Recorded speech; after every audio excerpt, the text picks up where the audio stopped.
pertukaran ya, atau hubungan lah gitu kan, boleh hubungan ya, antara risiko dan return. Dalam investasi itu ada hubungan yang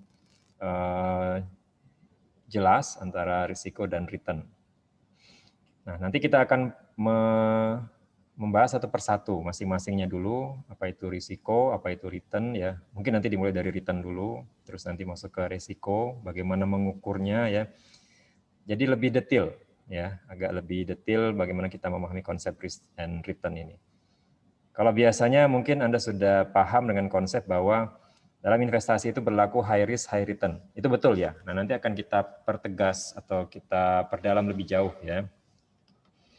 Bagaimana bisa muncul hubungan seperti itu ya. Bagaimana bisa muncul hubungan risk and return itu high risk, high return. Berarti kalau gitu low risk, low return. Ya, itu adalah suatu konsep yang masih berlaku ya sampai dengan hari ini kita membahasnya. Baik, ya. Nah, jadi saya akan mulai. Jadi topik kajian kita hari ini itu ada di chapter 7 ya, atau bab 7, buku Keon Martin. Dan kita hari ini membahas juga termasuk bab 8 ya, chapter 8. Bab 8 itu masih risk dan return, tapi itu adalah diskusi lebih lanjut, nanti akan kita lihat ya. Saya akan ke bab 7 dulu ya. Ya, jadi di bab 7 ini pembahasannya dimulai dengan kita meninjau kembali definisi dari masing-masing tadi. Apa itu return, apa itu risiko ya. Kita akan mulai dengan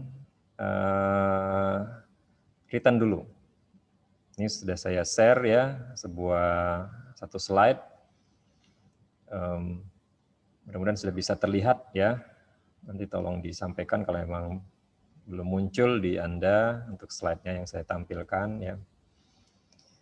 Jadi return, untuk memahami return, sebenarnya selama ini return sudah kita pakai. Return itu ada di, yang kalau kemarin analisisnya, kalau time value of money itu ada di interest rate-nya ya, atau di discount rate-nya. Ya. Disitulah biasanya posisi return digunakan dalam analisis investasi. Sekarang kita melihat bagaimana menghitung return itu sendiri. Return itu bisa kita bagi secara umum bisa ada dua ya. Return itu hasil ya. Jadi hasil itu bisa yang sifatnya realisasi, terrealisasi atau terrealize namanya. Dan juga ada yang sifatnya expected. Expected itu maksudnya adalah prediksi atau harapan di masa yang akan datang ya. Kalau kita mau menghitung yang realize, caranya adalah sesuai dengan namanya, kita bisa menghitung berdasarkan cash return-nya, apa yang bisa diterima ya, cash return-nya. Jadi cash return itu berarti kita hitung saja berdasarkan cash flow-nya ya, cash inflow, cash outflow. Ya, cash outflow itu biasanya terjadi ketika kita beli investment ya, kita mengeluarkan uang, cash outflow ya. Mungkin ada beginning price-nya gitu kan. Nah, nanti pada saat akhir periode, misalnya kita 1 tahun menyimpan saham atau investasi itu, kemudian akhir tahun kita jual, kita dapat cash inflow. Nah, di sepanjang tahun ketika kita pegang saham itu mungkin kita terima yang namanya dividen dalam bentuk cash ya. Ingat, ini kita hitung saja dividen yang cash-nya ya, tidak dividen yang lain. Jadi dividen yang lain diabaikan saja dulu ya, karena ini menyangkut realize ya, menyangkut realize return ya. Nah, jadi kalau ada dividen dimasukkan, dihitung, dan bagaimana menghitung cash return selama kita investasi 1 tahun itu berarti ending price ya, investasi kita dikurangi dengan beginning price plus di tengah-tengah kalau dapat cash dividend tadi ditambahkan juga cash dividendnya. Nah, jumlah return itulah yang disebut dengan namanya cash return. Cash return ini nilainya dalam rupiah ya, dalam mata uang. Misalnya kita tadi beli saham beginning-nya 100 misalnya ya. endingnya 105. Terus dapat dividen 5 ya, gitu ya. Dapat dividen 5 di dalam 1 tahun itu. Berapa cash return-nya? Tinggal kita masukkan 105 plus 5 min 100 sehingga dapatnya 10 ya. Cash return-nya 10 dalam nilai mata uang. Misalnya ini rupiah berarti 10 rupiah atau 10 dolar kalau dalam dolar. Nah, lazimnya memang return itu dihitung dengan namanya yaitu rate ya, istilahnya dalam bentuk rate. Rate itu apa? Rate itu rasio ya. Rasio berarti kita membandingkan, return ini kita bandingkan dengan biasanya pakai beginning price-nya. Nah, di kasus ini di beginning price-nya contohnya 100 nih misalnya. Anda beli saham 100 terus selama tahun itu dapat 10 cash-nya, berarti dibandingkan dengan 100 dapatlah berapa return-nya? 10%. Positif 10% ya. Berarti return kita adalah 10% yang terrealisasikan ya, yang bisa berhasil realize gitu ya. Jadi itulah caranya menghitung return ya, atau asal muasalnya return yang kemarin kita pakai interest itu sama sebetulnya, beginilah prosesnya ya.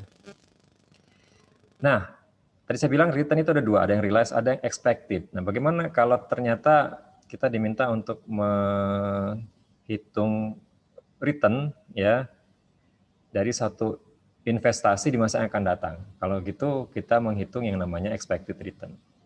Bagaimana cara menghitung expected return? Ya, pada prinsipnya sama, hanya expected return karena dia masih prediksi sifatnya, belum terrealisasi. Jadi kita menggunakan yang namanya probability. Apa itu probability? Itu peluang atau kemungkinan ya, kemungkinan keterjadian. Nah, karena kita masih belum memperoleh return itu kan gitu ya, masih belum mendapatkan hasilnya secara fisik ya, secara cash gitu ya. Jadi yang harus kita lakukan kalau kita menghitung expected return adalah nanti kita harus memperhitungkan dulu possibility-nya. Possibility itu bisa dalam bentuk memperhitungkan ini, probability atau possibility sama ya. Memperhitungkan keterjadiannya berdasarkan, kalau di contoh ini misalnya berdasarkan kondisi ekonomi misalnya. Jadi katakanlah misalnya saya sekarang ini, anggaplah ini awal tahun ya 2021, saya beli saham ini 10.000 ya, harga saham yang saya beli itu 10.000 dolar. Nah, terus saya mau menghitung nih, kira-kira return saya akhir tahun 2021 ini berapa ya, gitu kan. Nanti itu sifatnya masih prediksi ya, expected itu ya, caranya gitu, expected. Nah, saya kan nggak tahu nih, kondisi ekonomi tahun 2021 ini bakal bagus, jelek, atau jelek banget, atau sebaliknya bagus banget gitu kan. Nah, saya bisa membagi tahun ini berdasarkan ada event atau probability event yang mungkin terjadi. Nah, saya bagi tahun 2021 itu isinya ada kemungkinan resesi, berapa persentasenya? 20% misalnya. Ada kemungkinan dia tumbuh 30%, terus ada juga kemungkinan dia tumbuh dan tinggi, tumbuhnya tinggi gitu ya. Artinya tumbuh tinggi itu kinerja ekonomi bagus, 50%. Nah, jadi kalau ternyata ada 3 kemungkinan ini dan saya memprediksikan nih, kalau saat ekonomi jelek nih kira-kira nanti akhir tahun saham saya berapa ya harganya. Nah, ini juga kita prediksi, namanya juga baru expected ya, ekspektasi gitu ya. Kita ekspektasikan kalau dia ekonominya jelek itu hanya bisa terjual 9.000 katakanlah gitu ya. Kemudian kalau ekonominya bagus, bagusnya sedang ya, itu terjual di atas harga beli saya tapi tidak terlalu tinggi 11.200. Terus kalau ternyata ekonominya sangat bagus sekali, tumbuhnya kencang gitu ya, bisa terjual lebih mahal lagi 12.200. Nah, masing-masing kondisi ini kita hitung nanti berapa cash return-nya dulu ya, prediksi cash return-nya istilahnya ya. Ternyata prediksi cash return yang event yang pertama minus ya, minus 1.000. Event yang kedua, event itu kejadian ya. keterjadian masing-masing state of economy, tadi kan state of economy yang kita sedang singgung ya. Yang kedua 1.200 selisihnya, dari 11.000 dikurangi 10.000 ya. Kemudian 12.200 kurang 10.000 ada cash return-nya 2.200. Ini asumsi tidak terima dividen saja dulu ya, anggaplah tidak ada dividennya. Jadi mempersimpel ya, mempersimpel permasalahan. Nah, tadi kan ada dua cara menghitung return. Cash yang lebih baik nilainya itu sebetulnya dalam bentuk percentage atau rate of return. Kenapa? Karena itu return yang kita masih ingat dulu di awal sempat ada konsep standardized ya. Jadi rate of return itu nilai return yang distandardisasikan. Artinya dengan return ini Anda bisa mengcompare untuk semua jenis saham, bisa disandingkan, tidak jadi masalah ya, karena sudah standar percentage nilainya ya. Nah, saya hitung persentasenya masing-masing tadi. Yang kalau ending price saya turun minus 1.000, berapa percentage return-nya? Minus 1.000 dibagi 10.000 sama dengan minus 10%, ya kan gitu ya. Terus yang tadi yang moderate atau yang cukup tinggi juga saya hitung, oh ada return lumayan nih, 3,6% kalau dihitung. 12%, sorry ya, 12%. 1.200 dibagi 10.000 ya. Jadi kita masih di kolom F ya, 12%.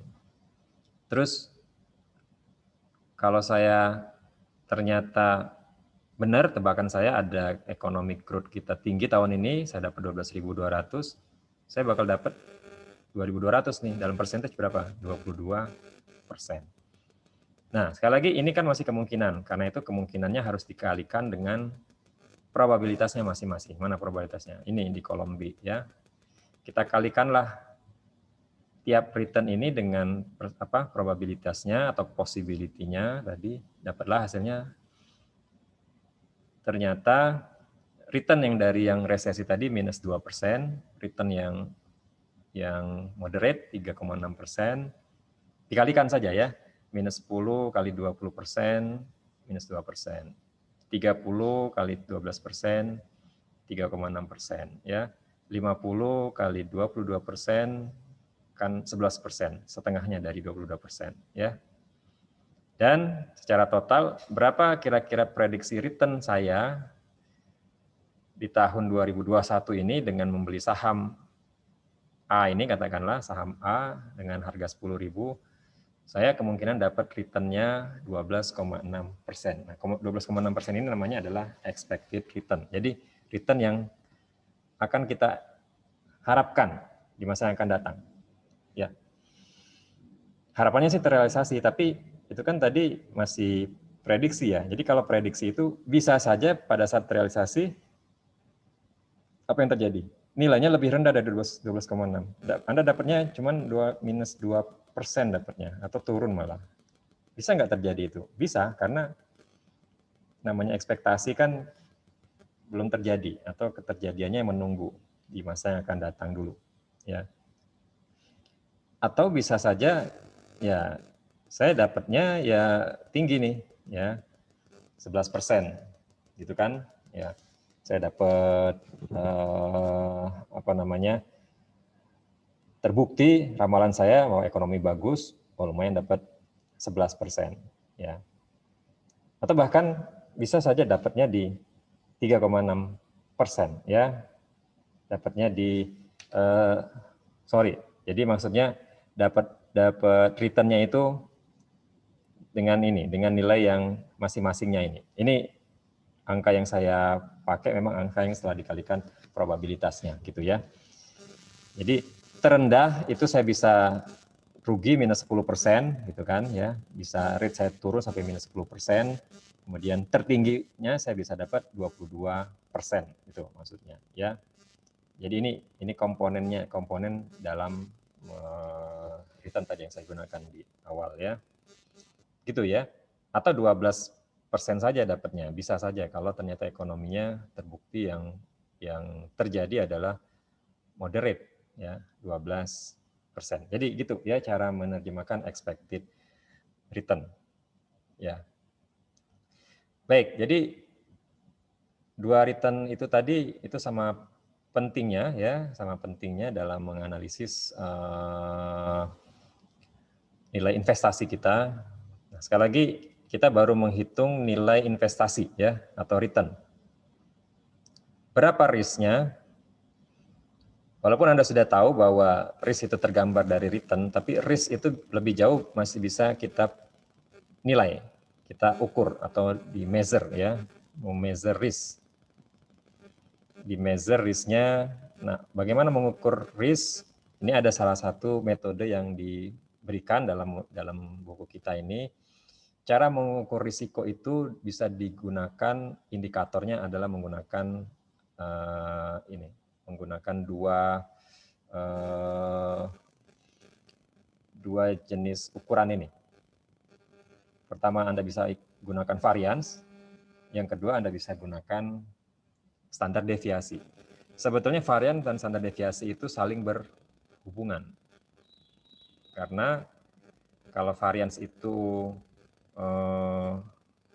sigma kuadrat, standar deviasi itu adalah akar dari varian ya, akar dari sigma kuadrat atau sigma saja ya gitu. Jadi artinya saya menyandingkan kedua ukuran ini sebetulnya setara ya. Tapi yang lazim digunakan memang yang standar deviasi karena dia sudah yang tidak kuadrat lagi ya, sudah tinggal sigma saja. Jadi apa istilahnya? Kalau ini berasal dari istilah statistik ya.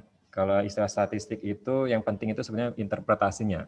Yang lebih gampang diinterpretasi yang memang standar deviasi dibanding varian yang masih bentuknya kuadrat gitu ya.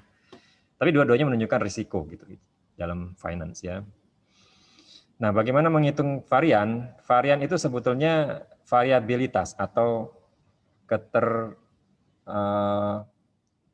kedeviasian gitu atau penyimpangan ya gitu ya, keterdeviasian boleh atau selisih lah gitu. Variabilitas, selisih antara return masing-masing tadi ya. Kalau misalnya Anda punya investment yang tadi saham tadi yang punya 3 kemungkinan antara resesi, moderate growth, strong growth, itu kan masing-masing punya return ya di tiap kondisinya. Kita selisihkan kita cari selisihnya dengan expected return-nya, itu kan nanti dapat selisih ya. Dapat deviasinya. Nah, nanti deviasinya itu dikuadratkan. Setelah dikuadratkan masing-masing dikalikan dengan probabilitasnya masing-masing tadi. Kan ada 3 probabilitas tadi ya. Ada yang 20%, 30%, 50%, dikalikan. Terus setelah itu dijumlahkan. Itulah cara menghitung variansnya. Ya. Ingat varians tadi masih dalam kuadrat ya.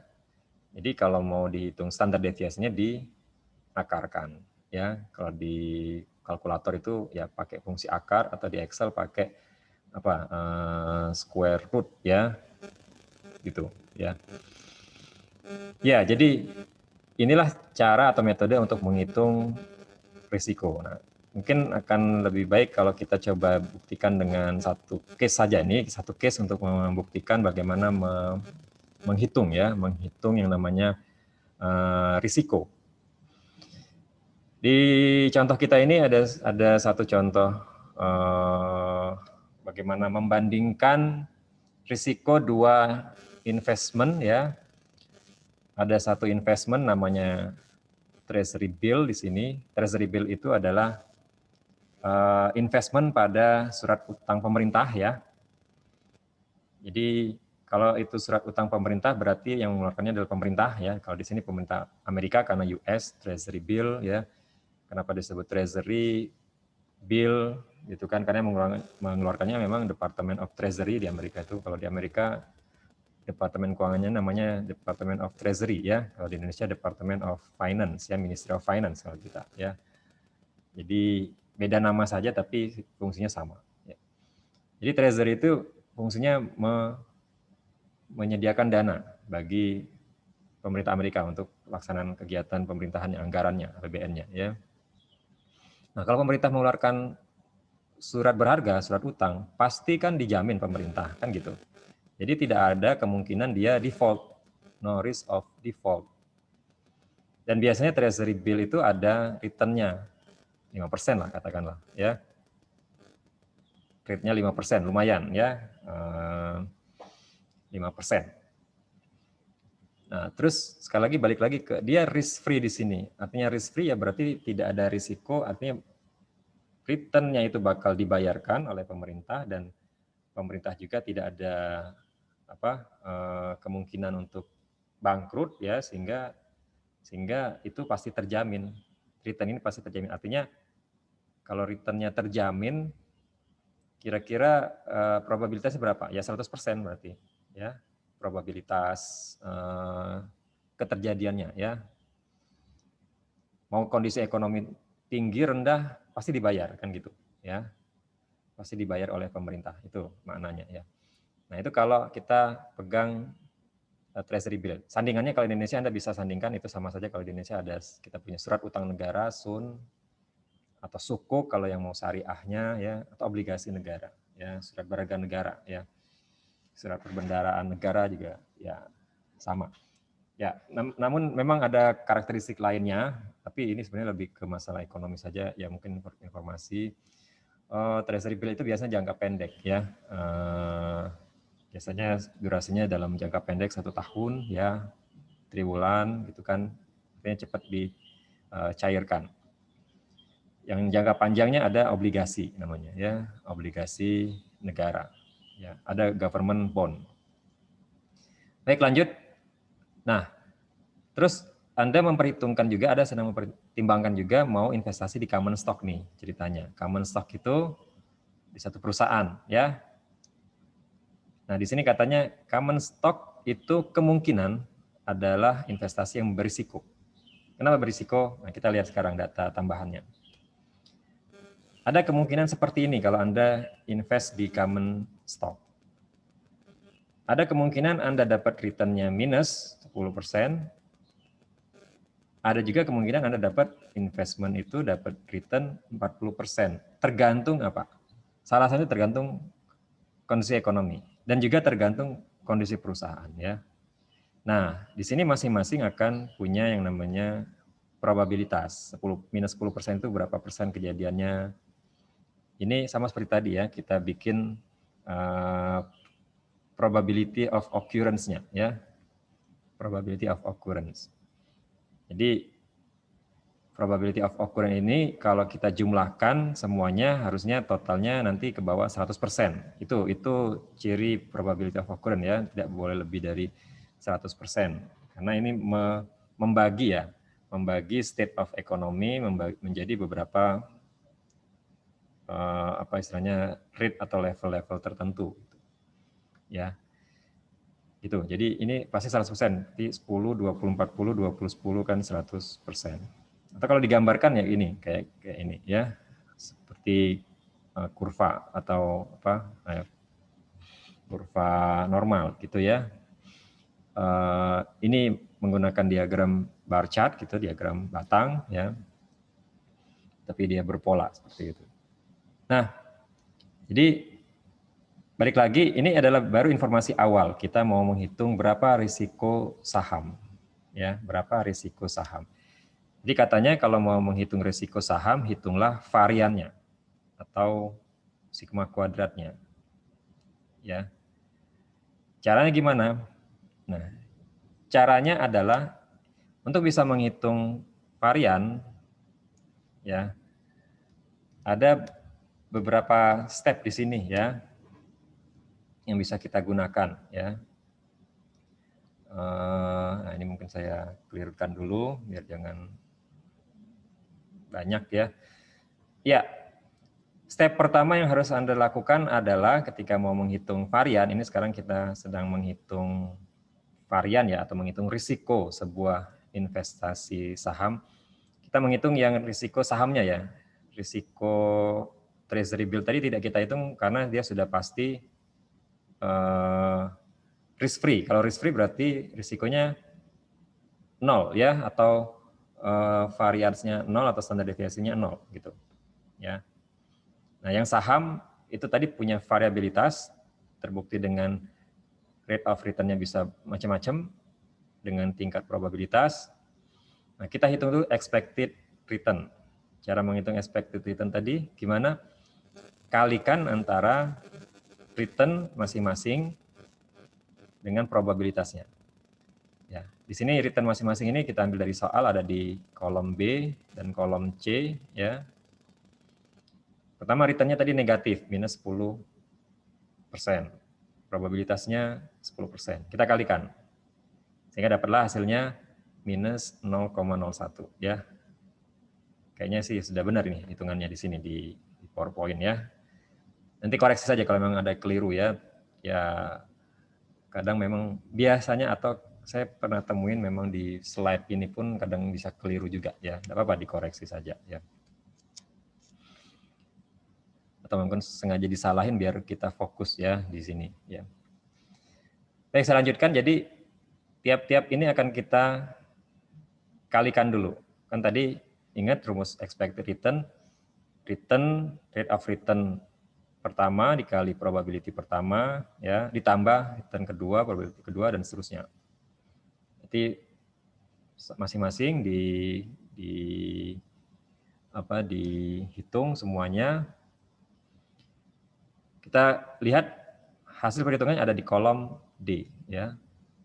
Nah, kolom D ini nanti sudah ketemu, terus diapain? Dijumlahkan ya. Karena inilah expected return-nya. Jadi 0,01 negatif ditambah 0,01, 0,06. Kalau dijumlah berapa ini? 0,15. Ini hasilnya ada di bawah ini. Inilah expected return-nya. Ya. Nah, setelah expected return ketemu, kita masuk langkah kedua. Langkah kedua ada di mana? Di sini ya. Jadi langkah kedua dengan rumus yaitu Anda harus menghitung selisih tadi ya, deviasi. Selisih dari masing-masing return ini 0,1, 0,05, 0,15, 0,25, 0,4 ya. Diselisihkan dengan ini expected return-nya. Atau dihitung di kolom E ini ya. Minus 0,01 dikurang 0,15 berapa tuh? Minus ya 0,25 kan gitu. Dikuadratkan. Karena di sini 2 kuadrat simbolnya atau perhitungannya ya. Sehingga dapatlah positif 0,0625. Dan seterusnya sama, 0,05 min 0,15 ya, dikurangin tadi dapat 0, berapa tuh? 0,01 ya. 0,1 gitu kan. Dikuadratkan juga 0,01 dapatnya. Terus yang ketiga di sini 0,15 kebetulan sama 0,15 0 kan, dikuadratkan 0 ya. Dan seterusnya sampai yang bawah ya.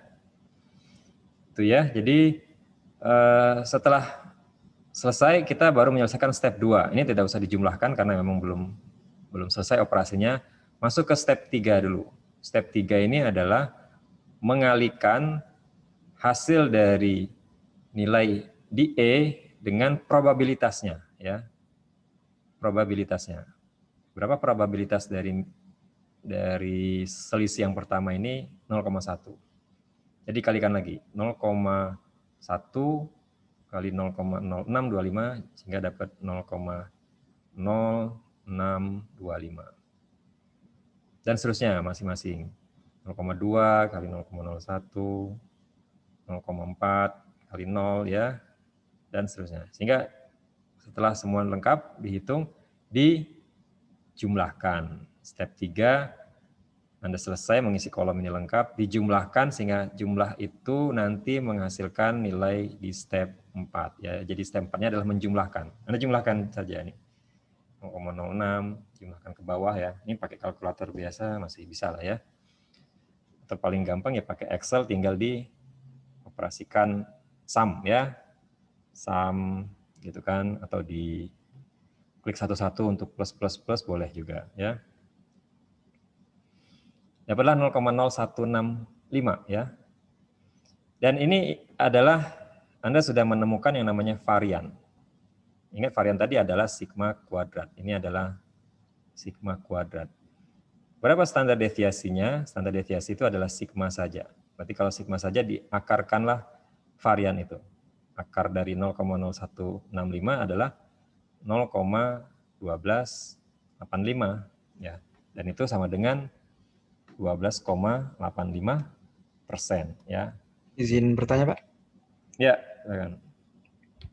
Untuk yang variansnya itu, Pak, ditotalin baru dikuadratin atau langsung total aja, Pak? Di total aja. Jadi gini, varian itu yang ditanya tadi maksudnya Yang 0,0165 itu, Pak. 0,0165 itu Penjumlahan dari dapat step 3 aja. Atau gimana? ya. Jadi saya coba untuk mengkonfirmasi aja ya, saya coba dari yang ditanyakan ini mudah-mudahan bisa menjawab. Jadi 0,0165 itu dapatnya dari dijumlahkan ini 0,0625 ditambah 0,002 ya, tambah 0, ditambahkan saja, tidak usah dikuadratkan. Jadi dia dikuadratkannya sudah di step 2 ini. Jadi di step 3 nggak perlu dikuadrat lagi gitu. Jadi nah mungkin apakah karena saya sebutkan sigma kuadrat ini jadi membingungkan. Jadi 0,0165 ini adalah sama dengan sigma kuadrat memang. Sigma kuadrat itu adalah simbol untuk varian. Jadi artinya bukan harus dikuadratkan lagi enggak ya. Gitu enggak? Gimana? Saya Ya, bisa menjawab? gitu maksud saya, Pak. Menjawab, Pak. Terima kasih, Pak. Ya, gitu ya. Jadi 0,0165 tadi sekali lagi itu adalah sigma kuadrat. Untuk dapat standar deviasinya Anda akarkan kalau gitu. Anda akarkan ini. Untuk mendapatkan standar deviasinya, jadi standar deviasi itu kan sigma, itu sama dengan akar dari 0,0165 gitu maksudnya ya.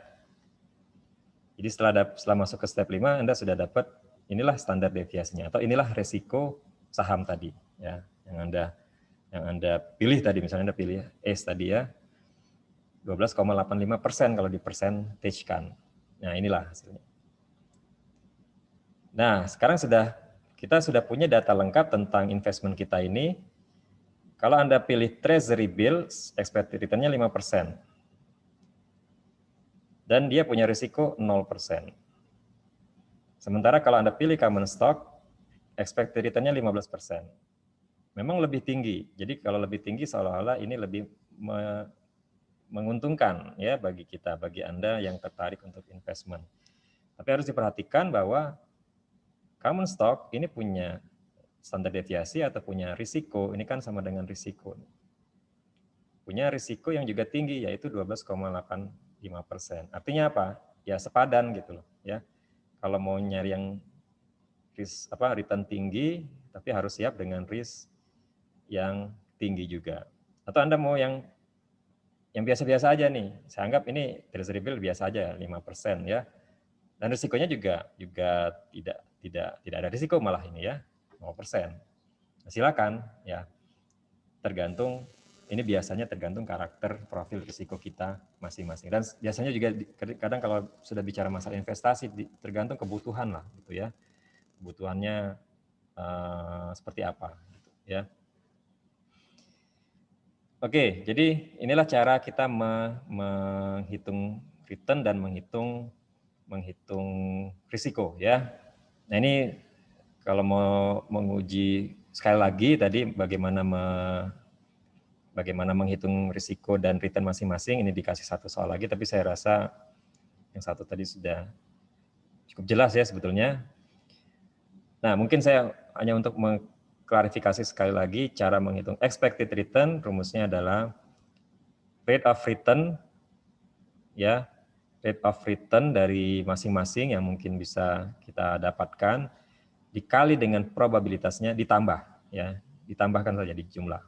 Ini nanti sudah langsung akan membagi. Jadi probability itu sudah sekalian jadi weight-nya dia, jadi timbangan dia ya, proporsinya.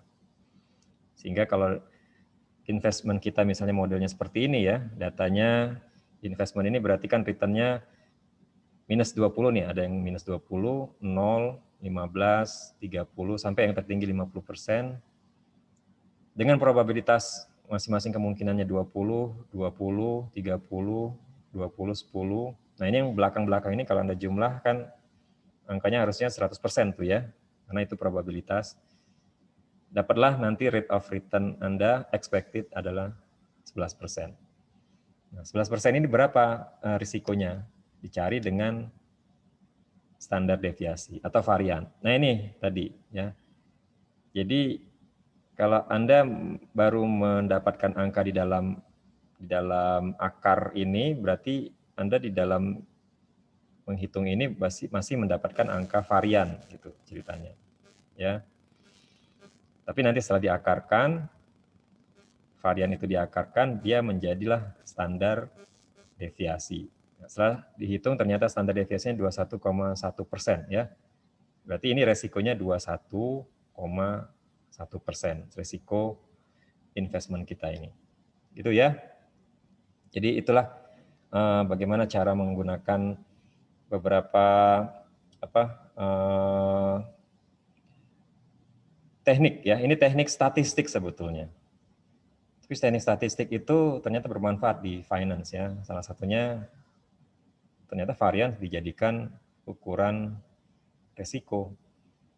Ya. Gitu ya. Dan satu lagi, expected return itu sebetulnya teknik statistik juga, itu tidak lain sebetulnya apa namanya, mean ya, atau average. Mean tapi menggunakan proporsi kan gitu. Ya. Mean itu rata-rata ya. Nah, bicara rata-rata, saya langsung saja. Di dalam finance rata-rata itu ada dua ya. Ada yang disebut dengan geometric average return, ada yang arithmetic average return. Nah, apa bedanya ini?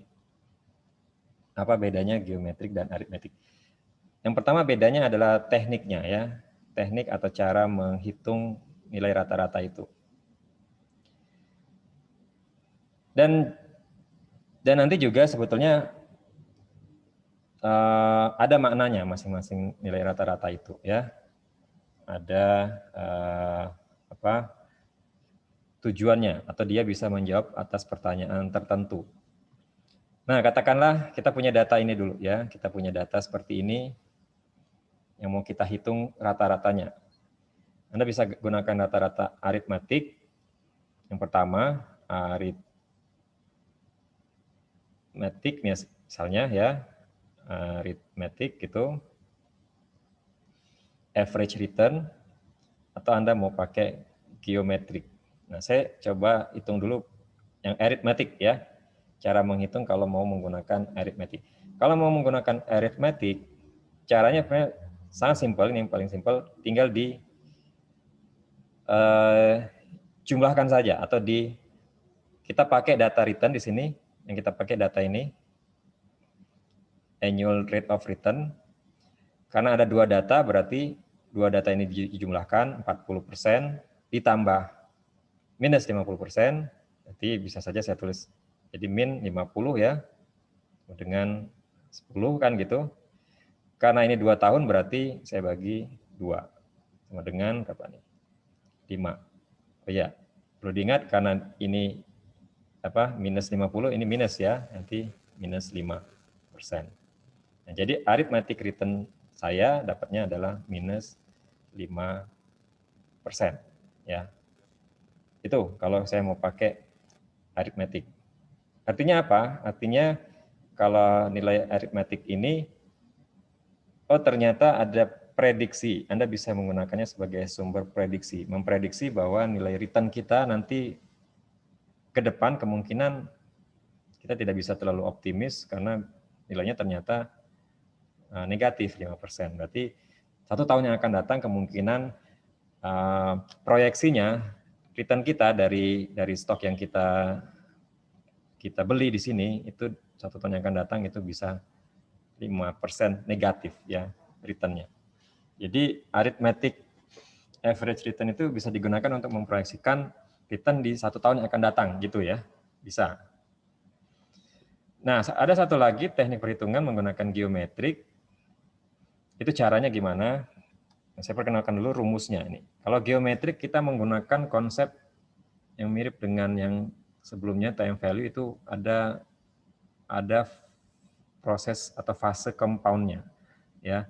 Nah, compound-nya seperti apa? Compound-nya itu dibentuk dalam model dia ya perkalian, ya, perkalian antar return. Di sini kalau dua return berarti 2 periode, ya.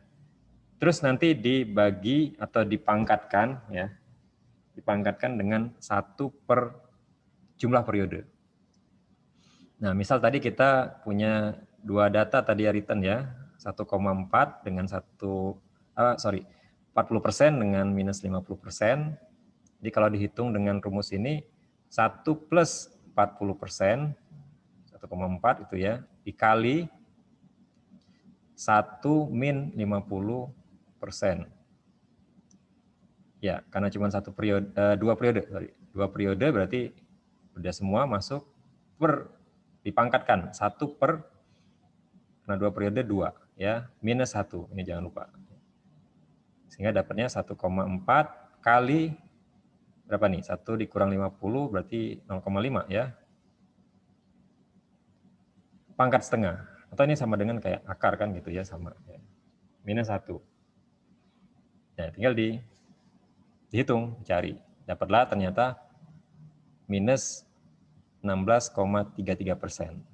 Ya, karena ternyata ini 0, berapa gitu kan, dikurangi 1. Ya, sehingga dapatlah minus atau negatif. Jadi ternyata arithmetic average kita memang 5%. Namun geometric average-nya jauh lebih rendah lagi, minus 16,33%. Ini karena pengaruh compound tadi ya. Nah, apa makna minus 6,33% ini? 16,33%. Ini menunjukkan rate of return per year-nya dari kumulatif dari 2 tahun kita memegang saham tadi, ya, yang harganya 25 tadi di awal.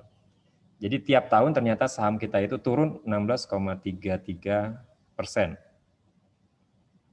Tahun pertama 16,33 turunnya, tahun kedua 16,33 gitu ya. Dalam 2 tahun itu. Ya.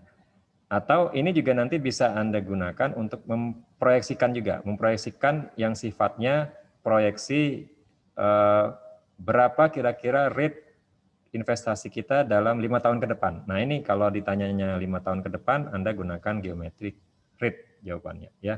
Tapi kalau 1 tahun ke depan saja tadi periode 1 tahun, kenapa? 1 tahun itu kan tidak perlu di compound ya. Hanya cukup satu period, time value-nya hanya bergerak 1 period, jadi pakai 5% ini saja, minus ya. Tapi kalau 5 tahun ke depan berapa kira-kira proyeksi growth investment kita ya ini ya, minus 16,33% gitu ya. Ya, jadi dan dua-duanya ada maknanya tadi ya, sudah saya sampaikan, tergantung tujuannya ya, tergantung tujuannya mau prediksi yang mana yang mau Anda tanyakan ya gitu. Baik, iya. Nah, ini tambahannya kalau periodenya makin panjang berarti makin banyak komponen rate yang kita hitung.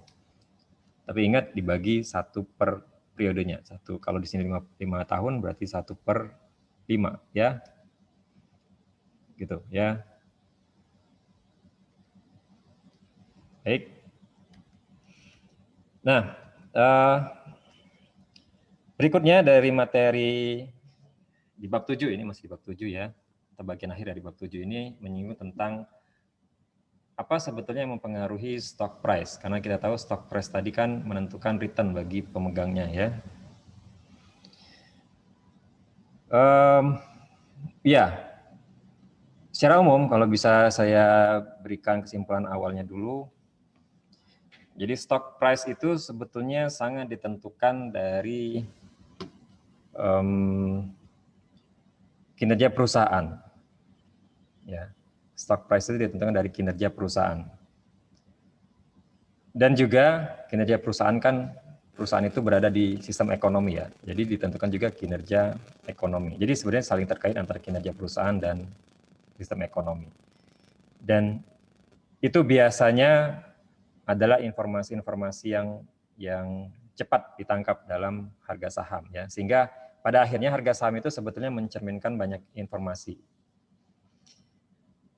Kalau pasar saham itu adalah sebuah pasar yang bagus, pasar yang efisien atau diasumsikan efisien, berarti sebetulnya harga saham sudah mencerminkan semua informasi apapun ya, informasi yang ekonomi, kinerja, termasuk informasi yang sebetulnya tidak tersebar luas atau tidak diketahui publik ya.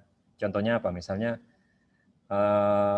rencana investasi perusahaan di masa yang akan datang kan mungkin masih sifatnya internal perusahaan ya, tidak dipublish gitu ya, karena ini baru rencana gitu. Tapi perusahaan sudah siap-siap nih. Harusnya harga saham juga bisa mencerminkan itu. Tetapi kan, nah itu sekali lagi asumsi ya, asumsi kalau pasarnya efisien. Nah karena asumsi pasar efisien ini adalah asumsi yang sangat perfect gitu ya, yang sempurna ya.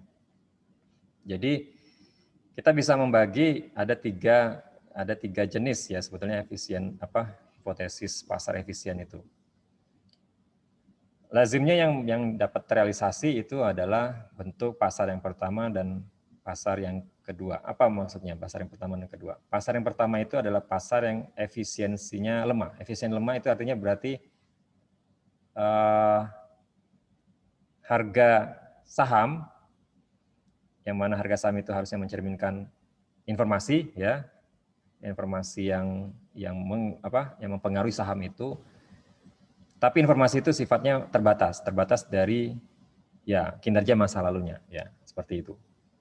Dan ini ya kayaknya sih sudah sering terjadi ya, atau memang lazim terjadi di pasar saham, di model pasar saham. Itu kalau yang weak form. Kalau yang lebih tinggi lagi ada namanya semi strong. Semi strong itu berarti tidak sekedar kinerjanya masa lalu yang bisa termuat di dalam harga saham, tapi di dalam berjalannya waktu perusahaan itu kan mungkin mempublish, menyediakan informasi yang bisa dibaca publik ya, sehingga nanti orang ketika membaca itu bisa memutuskan untuk membeli atau menjual, termasuk ya saham yang sedang dia pegang ya, atau memperhitungkan untuk membeli saham baru tadi yang ternyata kinerjanya berdasarkan informasi itu dipikir bisa bagus gitu ya. Termasuk juga ada informasi yang bukan mengaitkan dengan saham tapi mengaitkan dengan ekonomi, tapi ekonomi kan tadi saya sudah sebutkan itu mempengaruhi kinerja perusahaan kan gitu ya. Nah, biasanya pasar yang semi strong, yang efisiennya semi strong itu semua informasi tadi sudah langsung masuk ke harga saham gitu. Artinya ya kalau sudah masuk ke harga saham artinya apa? Artinya sebetulnya tidak mungkin lagi orang-orang yang masuk ke pasar itu mengeksploitasi keuntungan dari harga saham, dari selisih harga saham gitu ya. Gitu. Artinya itu suatu hal yang hampir tidak mungkin gitu ya. Nah, seperti itu ya. Apalagi kalau pasarnya sangat strong ini. Artinya semua informasi tadi termasuk yang saya sebut internal tadi tergambar di situ ya, tidak ada lagi informasi yang tidak terserap, terabsorb gitu ya di harga saham. Ini juga rasanya tidak mungkin juga mendapatkan keuntungan dari selisih harga saham. Tapi kan kenyataannya sekali lagi memang berbeda ya, artinya masih ada orang yang bisa memanfaatkan itu gitu. Itu ya. Jadi itu menunjukkan bahwa bentuk pasar yang ketiga ini sebetulnya pasar yang hanya dalam konsep teoritis. Jadi lazimnya konsep pasar yang berjalan berlaku ya di dunia nyata itu paling hanya sebatas weak sampai semi strong. Dengan demikian kalau sampai semi strong masih ada potensi untuk meng-create keuntungan, mengeksploitasi keuntungan dengan memanfaatkan ini nih informasi-informasi yang sifatnya private ini, yang ada saja orang berusaha untuk ya entah kasakusuk gitu mencarinya, bahkan sampai bisa melakukan tindakan-tindakan yang mengarah ke bribery, padahal itu memang tidak boleh ya, tetapi ada upaya lah intinya ya gitu ya. Seperti itu. Artinya ya dengan adanya deviasi informasi ini masih dimungkinkan untuk mendapatkan keuntungan dari selisih harga saham, tapi itu tidak berjalan lama. Artinya setelah informasi itu terekspos juga, harga saham menyesuaikan, berikutnya ya tidak bisa didapatkan lagi keuntungannya dari selisih harga ya gitu ya. Jadi berjalannya saham itu memang mekanismenya adalah aksi reaksi ya, bisa dibilang aksi reaksi gitu. Itu satu pandangan yang sisi pandangan yang pertama dalam melihat harga saham, karena ada juga orang yang melihat memandang harga saham itu dari sisi pandang yang lain gitu ya. Kalau tadi sisi pandang yang menganggap pasar itu efisien, itu dianggap orang itu masih berpikir rasional. Nah ini ada juga di pasar saham itu kelompok-kelompok orang yang tidak rasional. Jadi kalau orang yang rasional ini kadang sulit memprediksi arah keputusannya ini sebenarnya benar atau hanya emosi atau gimana kan gitu. Kan tadi saya bilang di pasar saham itu biasanya aksi reaksi ya. Orang yang merasa itu kelihatannya potensinya bagus akan mendorong orang lain untuk ikut-ikutan gitu ya. Padahal ternyata sebetulnya keputusan yang dibuat, yang diikuti tadi dasarnya adalah psikologi, sehingga begitu ternyata salah ya pilihannya, akhirnya malah timbul kepanikan gitu ya. Jadi karena memang di dalam market itu ya macam-macam kan jenis orang, ada yang rasional banget, ada yang irasional juga ada seperti itu. Jadi harus dipahami ya, terutama bagi kita yang mungkin masih belum berpengalaman ya. Baik, jadi ada dua pandangan itu ya dalam melihat harga saham. Ada yang memandangnya dengan rasional menggunakan market efisiensi ya. Terus ada juga yang irasional. Kalau irasional biasanya keputusannya ada yang sifatnya kadang overconfident gitu ya. Berani membeli saham yang ternyata sebetulnya potensinya kecil, atau istilahnya dia belum begitu dikenal ya, belum begitu di kalangan trader yang lain gitu ya. Ya, jadi nah ini kesimpulan akhirnya bahwa pasar saham itu memang masih menunjukkan banyak inefisiensi, yaitu terjadi ya. Salah satu efisiensinya karena sanggupnya hanya sampai di level semi strong tadi, masih ada inefisiensi yang lain. Dan yang kedua karena ada kejadian orang membuat keputusan di pasar saham itu pun tidak rasional ya, tidak rasional gitu. Baik ya, jadi ini saya rasa untuk bagian yang pertama dari materi kita tentang risk and return. Nah, di bagian yang kedua kita masih membahas risk dan return juga sebetulnya.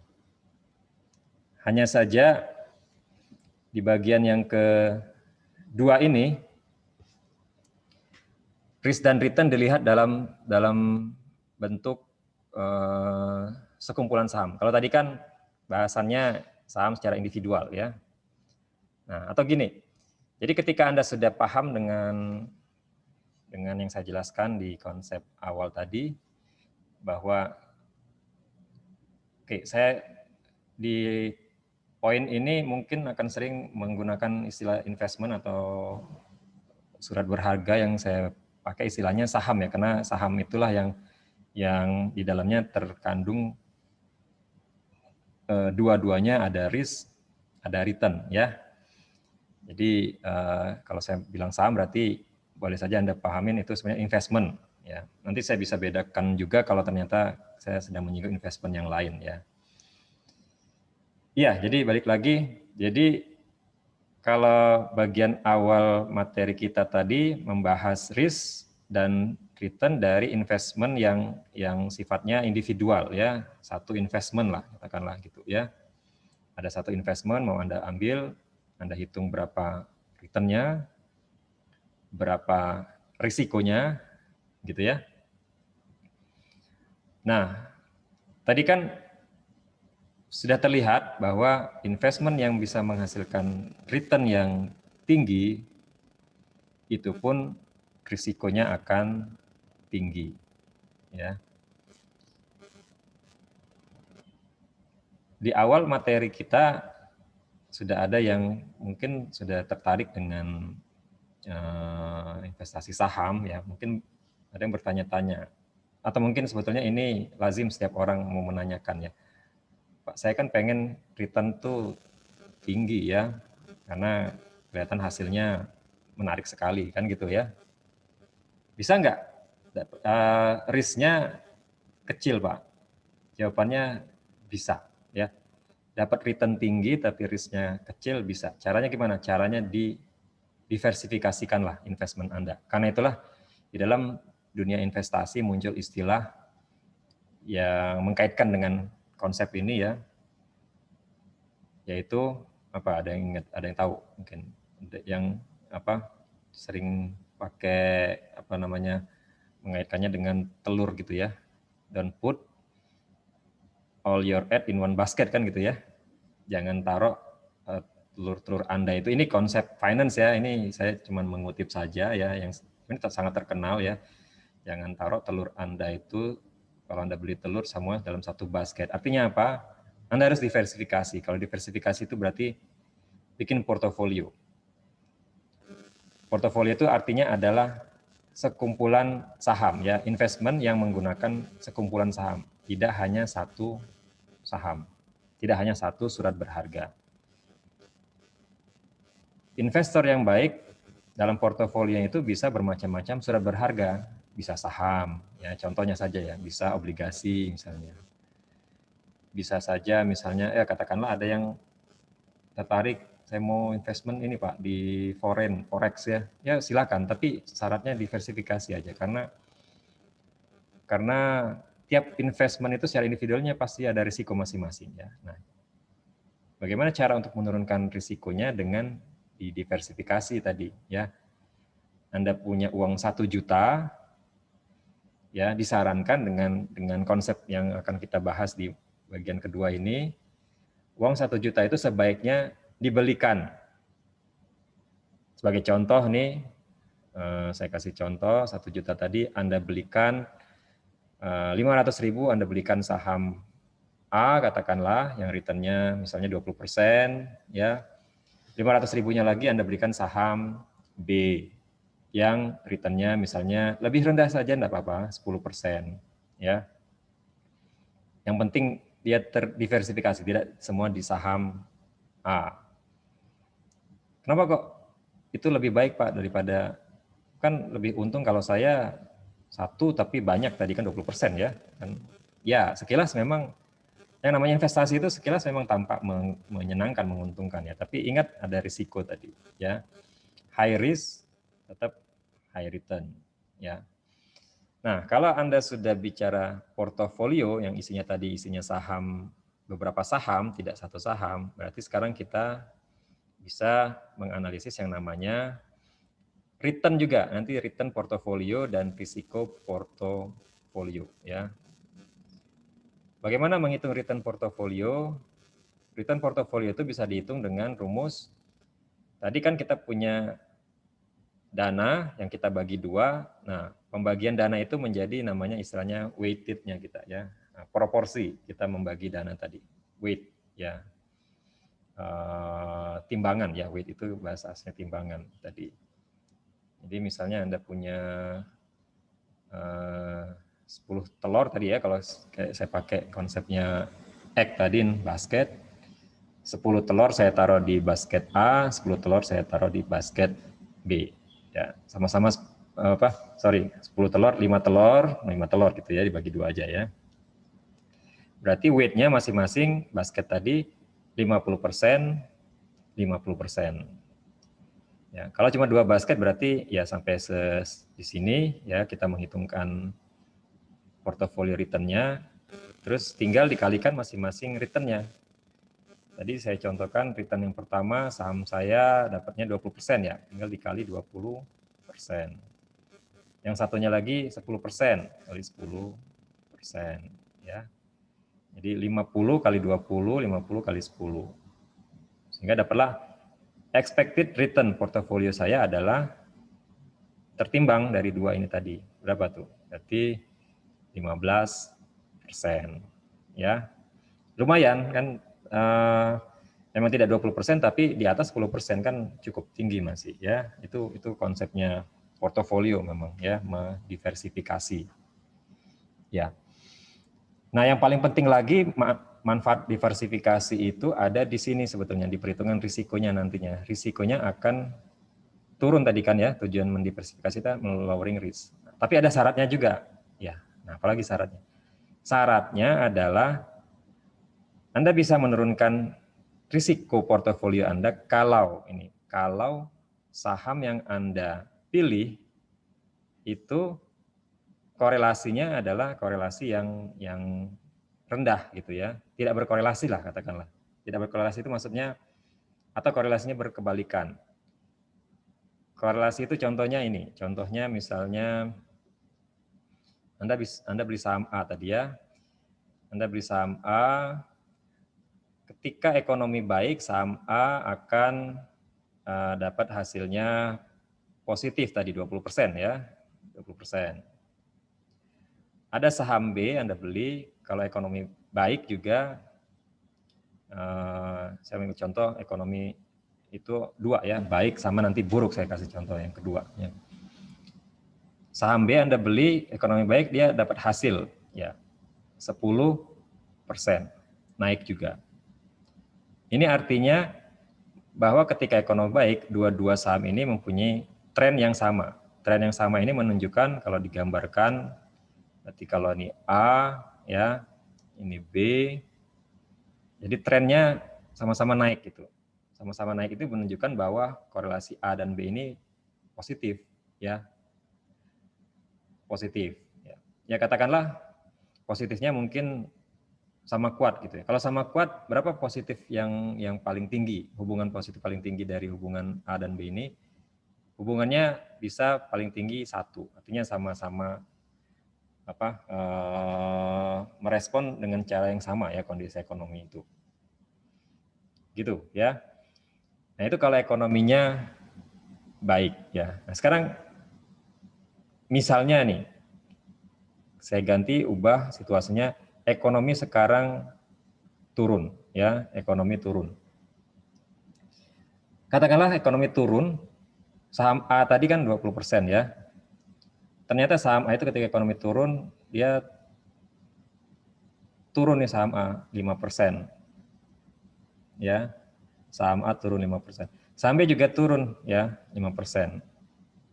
Nah, ini menunjukkan bahwa berarti memang kedua saham tadi memperkuat hubungan korelasinya adalah dia setara. Jadi kalau dia sama-sama turun berarti tinggal kebalikannya aja, turun ke bawahnya ya hubungannya. Jadi kalau yang positif ke atas, yang ke bawahnya turun ke bawahnya.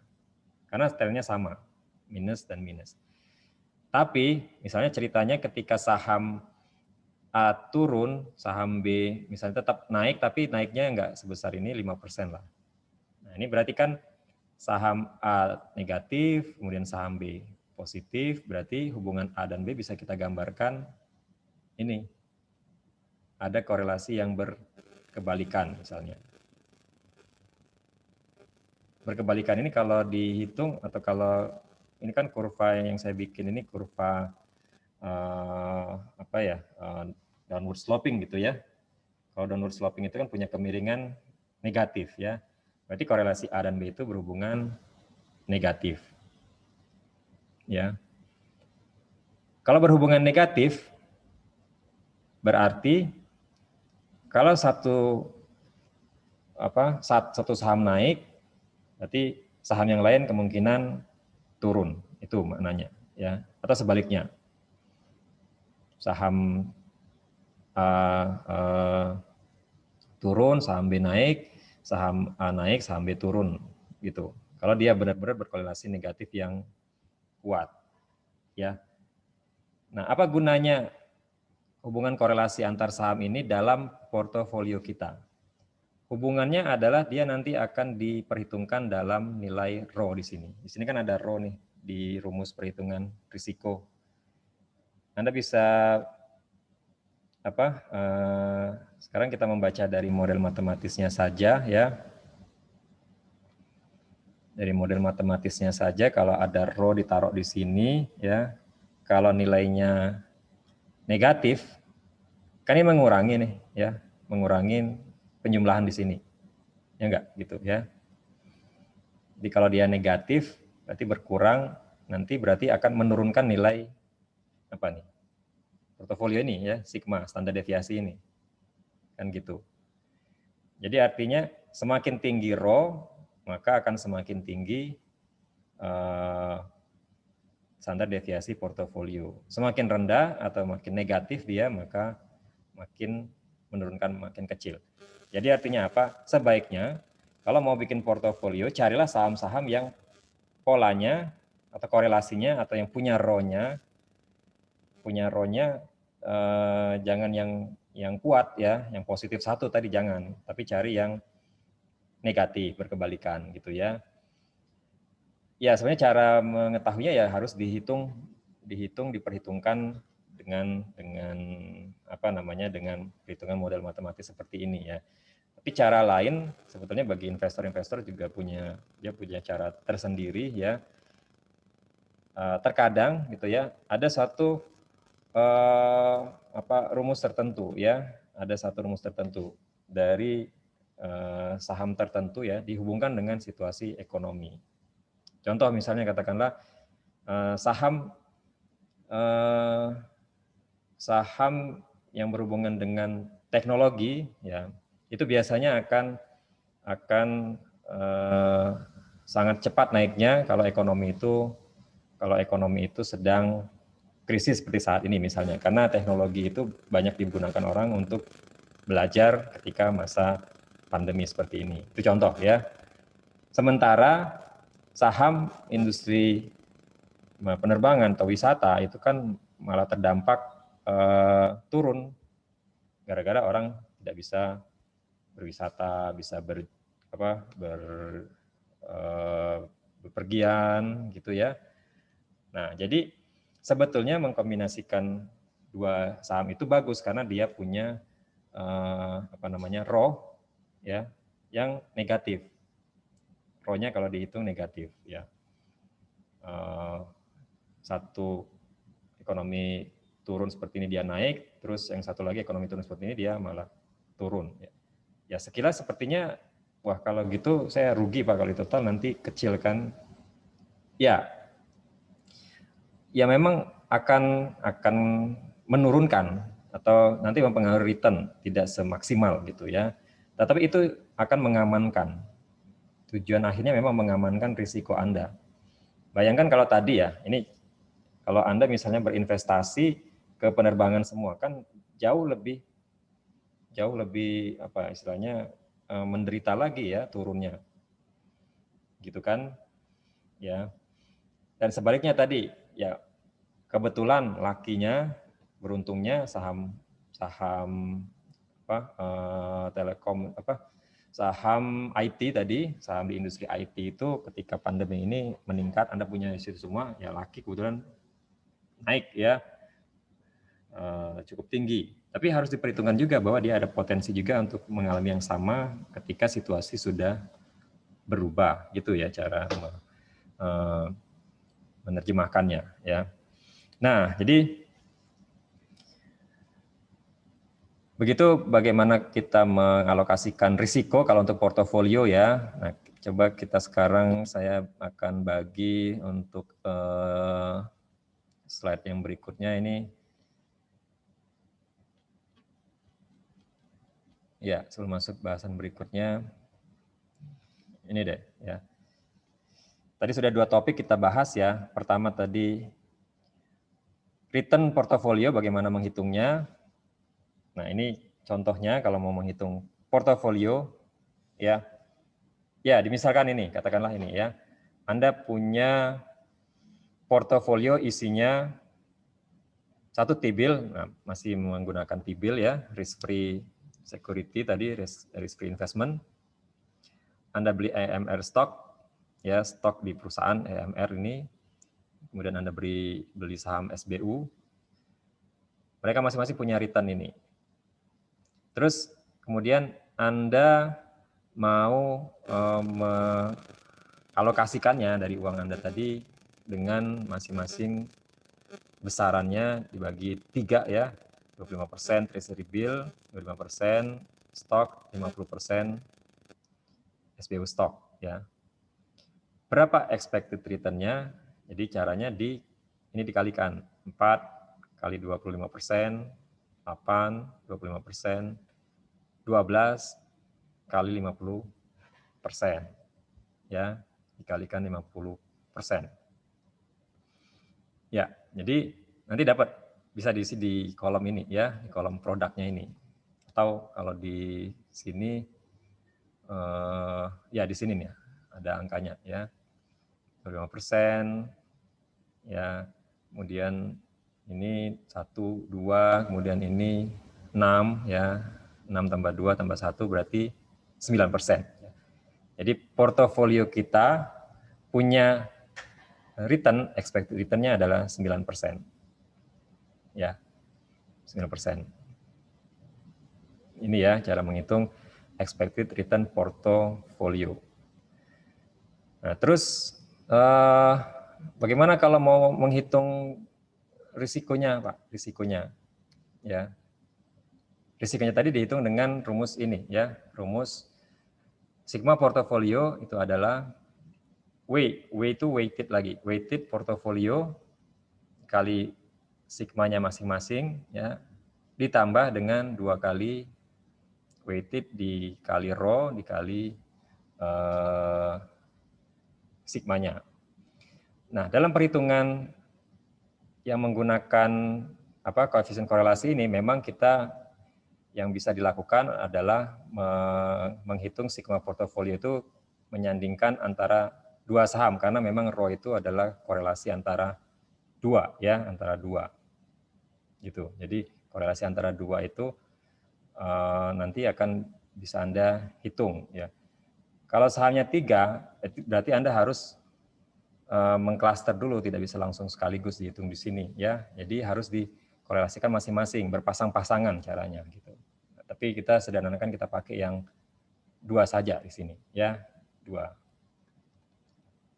Gitu ya. Nah, jadi kalau 2 di sini ya, ini contohnya kalau mau menghitung risiko dari investasi pada 2 saham, ya misalnya sahamnya sekarang ada S dan P dan International Fund dengan standar deviasi masing-masing 20%, 30% seperti ini ya. Ini expected return-nya tadi dari 2 saham, karena masing-masing saham tadi return-nya 12% dan 14%, expected return-nya adalah ya 12 tambah 14 dibagi 2 ya, karena weight-nya kan sama di sini. 26 dibagi 2, 13%, itu expected return-nya. Nah, kemudian berapa sigma portofolionya, kita masukkan ke rumus tadi ya, menggunakan variabel rho ya. Rho-nya katanya di sini kita asumsikan atau katakanlah korelasi antara 2 saham itu 0,2. Berarti rho-nya 0,2 ya. Tinggal kita masukkan di sini. Weight-nya 50, 20% tadi standar deviasi ya. Setelah dihitung, dijumlahkan, ditambahkan, kemudian di akar ya, 0,385 di akar, dapatlah akar 385 itu 19,62%. Nah, pertanyaannya kita pengen tahu 19,62% ini tinggi atau rendah Pak untuk suatu portofolio yang saya bangun. Nah, sekarang caranya bisa Anda bandingkan dengan, tadi kan masing-masing saham punya resiko masing-masing ya. Tadi resiko yang pertama 20 ya tadi katanya ya. Resiko yang kedua atau standar deviasinya 30. Kalau mau kita hitung secara individualnya, resikonya harusnya Anda menanggung resiko 20 tambah 30 kan, 50 bagi 2 berarti 25%. Tapi pada kenyataannya Anda hanya menanggung 19,62% katanya, berdasarkan perhitungan tadi ya. Itu kenapa kok lebih rendah? Karena antara dua saham tadi ya berkorelasinya rendah. Korelasi rendah itu ditunjukkan nilai ROE-nya yang rendah. Jadi 25% itu terjadi kalau dia berkorelasi lebih tinggi. Ya berkorelasinya diasumsikan di situ 1 ya. Kalau dia 25%. Jadi kuat kalau korelasinya kuat tadi. Jadi artinya makin kecil ROE berarti nanti risiko yang Anda tanggung makin rendah lagi nih. Angka 19,2 ini masih bisa turun kalau dua saham itu tidak atau berkorelasinya rendah. Ya, atau korelasinya saling bertolak belakang tadi ya, seperti yang saya contohkan tadi ya. Gitu ya. Nah, ketika kita bicara portofolio, memang namanya portofolio itu kan isi saham banyak. Tadi contohnya dengan 3 saham saja kita mungkin sudah kesulitan ya menghitung satu persatu atau menghitung korelasi antar saham. Ada cara lain untuk menghitung risiko portofolio, yaitu menggunakan CAPM. Jadi kalau CAPM ini teknik ya, teknik menghitung risiko portofolio, tapi tidak langsung menggunakan standar deviasi tadi, menggunakan yang namanya beta ya. Nah, tapi sebelum masuk beta kita akan ke sini dulu nih. Jadi yang namanya portofolio itu kan kumpulan saham ya. Portofolio itu Anda bisa punya 25 saham, Anda punya 50 saham, itu terserah, tergantung kemampuan masing-masing, keuangan masing-masing ya. Bisa juga 10 saham. Atau 2 saham tadi contohnya. Nah, semakin sedikit Anda memegang saham di dalam portofolio, itu sebetulnya Anda masih terekspos dengan risiko yang besar. Karena tiap saham kan tadi punya resiko ya. Semakin banyak Anda pegang saham dalam portofolio itu nanti akan makin menurunkan risiko portofolio Anda namanya. Menurunkan ya, menurunkan bukan berarti menghilangkan sama sekali, memang tidak. Karena yang namanya risiko memegang saham tetap ada. Karena ada yang namanya risiko yang disebut risiko sistematis ya. Apa itu risiko sistematis? Risiko sistematis itu risiko yang berkaitan dengan di luar perusahaan gitu. Atau risiko yang memang tidak bisa dihindari karena kondisi perekonomian, ya itu namanya risiko sistematis. Jadi Anda mau pegang 50 saham pun tetap ada risikonya, ya namanya risiko sistematis, ya tidak hilang. Tapi paling tidak Anda sudah bisa meminimalisir namanya risiko unsistematis, ya. Apa itu risiko unsistematis? Risiko unsistematis itu risiko yang berkait erat dengan kondisi perusahaan sebagai sebuah entitas unik ya, gitu ya. Jadi inilah ya dua jenis risiko ini yang nanti mempengaruhi investasi pada saham ya, pada ya semua investment gitu ya, pada semua investment itu ya. Jadi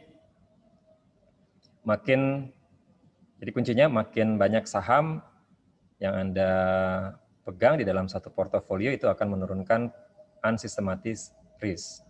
Tapi tidak bisa menurunkan systematic risk karena systematic risk itu memang melekat ya. di mana saham itu diperdagangkan, di negara mana saham itu diperdagangkan.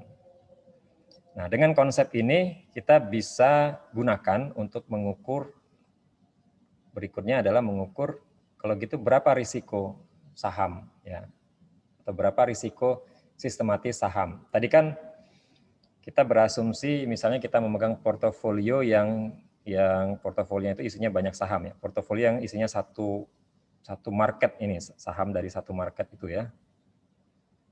Jadi kita bisa hitung yang namanya risiko sistematisnya, atau istilah lainnya kita hitung betanya, ya, beta dari suatu saham. Nah, untuk menghitung beta, ya, itu caranya yang kita gunakan datanya adalah beta itu memang bisa diukur dengan melihat tren saham, ya, tren return saham. Nah, ini sebagai contoh, saya punya 2 data di sini.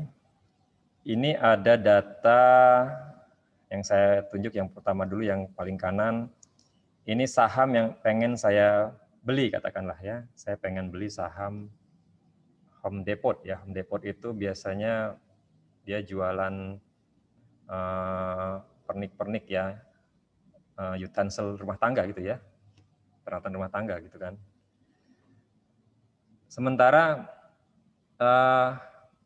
market atau pasar saham yang isinya kesumpulan saham tadi yang diperjualbelikan di dalam suatu pasar modal, ya, itu dia menyediakan data return-nya. Seperti ini return-nya, ya. Return ini kumpulan yang S dan P ini kumpulan dari saham. Ini karena 500, katakanlah di sini 500 saham isinya, ya. Dan satu sandingannya di sebelah saya adalah mempertimbangkan mau membeli saham tertentu di situ, ya. Nah, dengan 2 data ini saya bisa plotting caranya. Saya plotting ke grafik, ya, masing-masing pasangan data ini, nanti akan kelihatan sebarannya. Jadi 147 saya dengan 0,23 saya plotting, ya, di graf, di sumbu koordinat tadi, ya, 6,53 kemudian 16,05 itu saya plotting. Nanti dapatlah titik-titik ini, nah, sebaran titik-titik ini. Nanti titik-titik ini bisa kita cari trennya namanya. Tren atau satu garis yang nanti kalau dibikin garis itu bisa membagi 2 sebaran plotting ini. Itu cara yang digunakan dalam menganalisis atau menghitung beta koefisien, ya. Beta koefisien. Memang ini pakai statistik lagi, ya. Sekali lagi pakai statistik. Nah, beta tadi ada teknik untuk mencarinya, tetapi jangan khawatir, beberapa penyedia informasi tentang saham itu biasanya sudah menyediakan nilai beta dari saham, ya, nilai beta dari saham. Nah, sekarang pertanyaannya beta itu apa? Beta itu sebenarnya tidak lain adalah risiko, ya, risiko dari saham terhadap marketnya, ya, terhadap nilai marketnya. Karena tadi beta dihitung dari return saham tertentu disandingkan dengan marketnya tadi, ya. Seperti contoh di sini Apple returnnya kalau dibandingkan dengan marketnya ternyata punya risiko 2,9 kalinya, 2,9 kali, ya, nilai betanya. Nilai betanya 2,9. Berarti apa? Kalau dia 2,9 berarti ini resikonya cukup tinggi dibanding dengan marketnya. Karena kalau market itu dianggap nilai risiko market itu 1, ya. Nilai risiko market itu 1 karena tadi di sini nih, kalau seandainya Anda beli saham itu isinya semua semua saham yang ada di pasar itu, Anda terekspos dengan risiko sistematis saja yang nilainya 1 gitu caranya, ya. Tapi kalau Anda beli saham Apple saja di sini, Apple Inc. dengan data ini, berarti Anda terekspos dengan risikonya 2,9 kali ya, lebih tinggi ya, lebih tinggi daripada risiko sistematis. Berarti di situ ada unsur risiko unsistematis melekat di situ ya, seperti itu. Ya, jadi itu ya. Dan ada juga risikonya di bawah market. Ini contohnya 0,74 ya, gitu. 0,4, 0,82. Nah, kok ada berbeda nih antara data Yahoo dengan Microsoft Money? Jadi ternyata walaupun tadi sebetulnya tekniknya sama dengan menggunakan regresi ya persamaannya, bisa saja dua penyedia data ini menghasilkan data beta yang berbeda, nggak apa-apa ya. Jadi ini hal yang biasa kok ya. Jadi tidak untuk menjadi dispute sebetulnya. Ini masalah teknik saja ya, masalah teknik mendapatkan beta tadi. Ada yang tekniknya memang sangat, kalau istilah statistik itu, ini saya perkenalkan aja, jadi nggak harus Anda pahamin semua dulu atau melihat langsung tekniknya ya. Jadi dalam teknik statistik ada istilahnya robust. Robust itu teruji dengan beberapa pendekatan ya. Atau ada juga yang satu saja teknik sudah cukup, yang penting dapat angkanya ya. Itulah yang menyebabkan tiap data berbeda ya, gitu. Oke, jadi sekarang kesimpulannya, ketika kita mau mengukur risiko saham dengan database-nya adalah data market, maka sekarang hubungannya adalah untuk menghitung risiko saham itu dihitung atau diukur dengan menggunakan variabel yang namanya beta koefisien. Beta koefisien itu contohnya datanya ini ya, seperti itu. Nah, sekarang kita lihat satu contoh perhitungan nih. Misalnya Anda mau membeli saham-saham untuk portofolio Anda gitu ya. Isinya adalah nih. Isinya adalah 4 saham contohnya ya. Ada 4 saham yang mau Anda pertimbangkan, diketahui betanya ini. Ini beta yang biasa tadi disediakan entah Yahoo Finance atau MSN ya menyediakannya. Beta masing-masing saham atau risiko masing-masing saham itu 1,5, 0,75 dan seterusnya. Terus Anda ternyata mau membelinya sama rata ya, sama banyak tiap saham itu. Artinya dari uang Anda tadi Anda bagi 4 saja, dibagi 25%, 25%. Jadi cara menghitung portofolio betanya adalah caranya proporsi saham yang Anda mau beli dikali beta masing-masing ditambahkan ya, ditambahkan semuanya. Gitu ya. Jadi misal di sini ya 1,5 dikali 1/4 kan, tambah 1/4 dikali 0,75, 1,8 kali 1/4 ditambah 1/4 kali 0,6 dijumlah, sehingga total risikonya portofolio Anda atau portofolio beta namanya ya, besarnya adalah 1,16 ya, 1,16. Ini relatif lebih kecil daripada Anda beli satu saham yang tadi betanya yang 1,8 kan gitu ya. Artinya sudah terdiversifikasi, sudah makin diturunkan ya.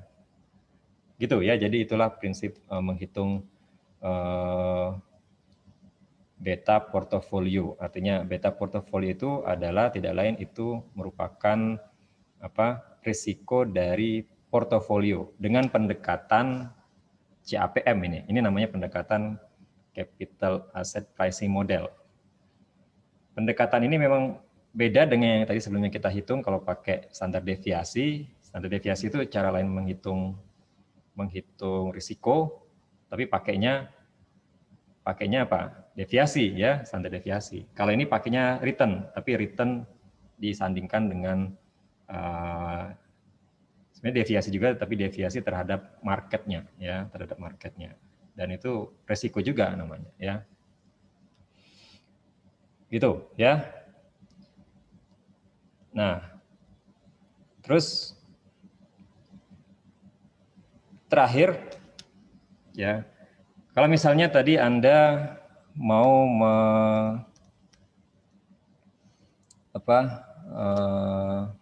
menghitung ya. Jadi Anda misalnya mempertimbangkan untuk membeli saham-saham ini nih, ya. Saham-saham tadi kan ada di data ini nih ya, yang utility dan computer and software ya.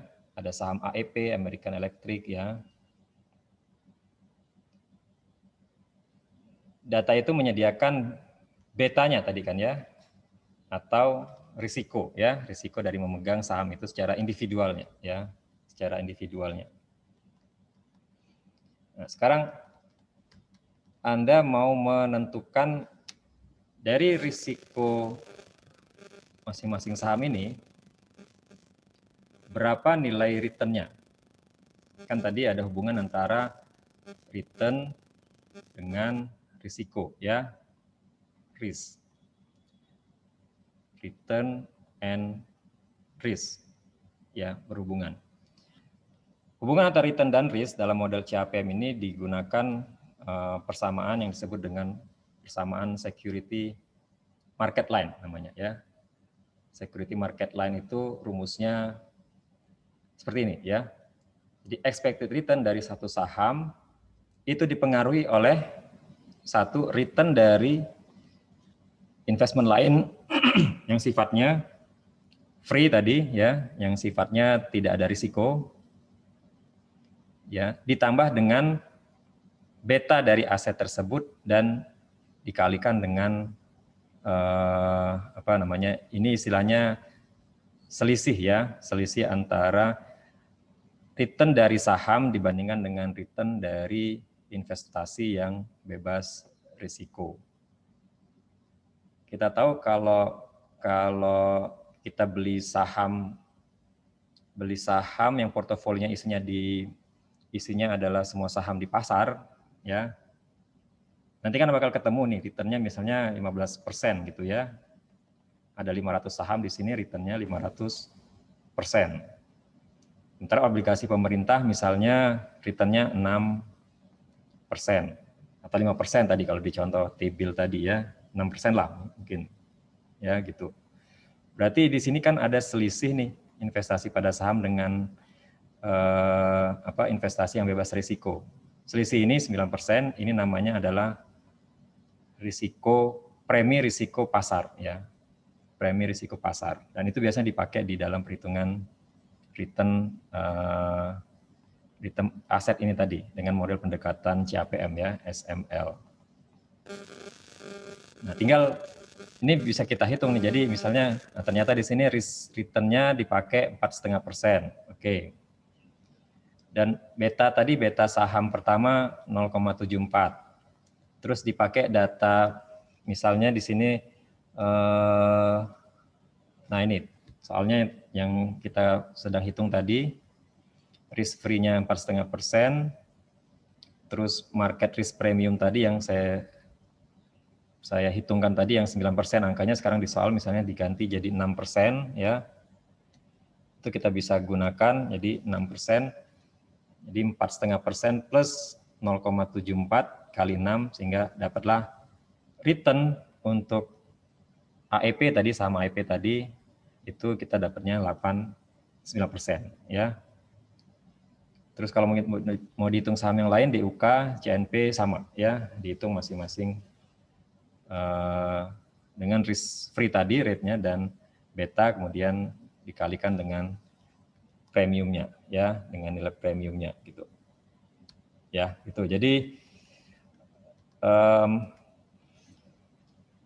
yang kita hitung terakhir itu adalah konsep yang saya ulangi lagi, konsep yang disebut dengan konsep pendekatan CAPM ya, menghitung risiko saham dengan membandingkannya pada risiko pasar secara keseluruhan, itu maknanya CAPM ya. Dan kalau kita mau menghitung nilai returnnya secara individual, kita bisa buatkan yang namanya security market line. Security market line itu adalah sebenarnya tidak lain sebuah fungsi atau sebuah garis ya, namanya market line, sekuritas gitu ya, yang menghubungkan antara return dari suatu saham individual dan beta koefisiennya. Ya. Dan ini linear ya, karena dilihat dari modelnya linear atau garis lurus ya.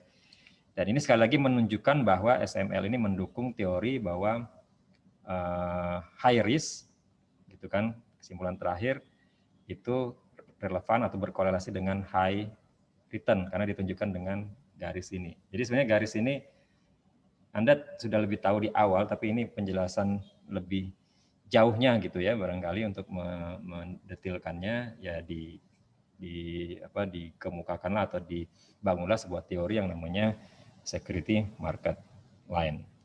Baik ya, jadi itulah overall materi kita untuk hari ini ya sekalian. Jadi mungkin saya rasa saya cukupkan dari saya karena saya mau kasih kesempatan kalau mau ada yang ditanyakan terlebih dahulu ya. Tapi memang mungkin ini lebih pas untuk dicoba lagi nanti akan saya kasih. Nanti saya kasih satu soal latihan untuk dikerjakan, tapi latihan ini tidak untuk dikumpulkan sebagai pelengkap saja dari materi kita ya untuk Anda praktekkan nanti. Mudah-mudahan bisa, nanti kalau tidak bisa tidak akan mempengaruhi nilai tadi, tapi nanti akan saya evaluasikan untuk saya mungkin perjelas lagi gitu atau menjelaskan kembali konsep yang memang masih belum clear atau masih banyak kekeliruan di situ ya. Oke, nah sekarang kita diskusi saja. Setelah ini kita buka diskusi nih. Kalau ada pertanyaan dalam 5 menit atau 10 menit ke depan masih cukup ada waktu sebelum saya tutup. Nah, saya persilakan nih. Ada?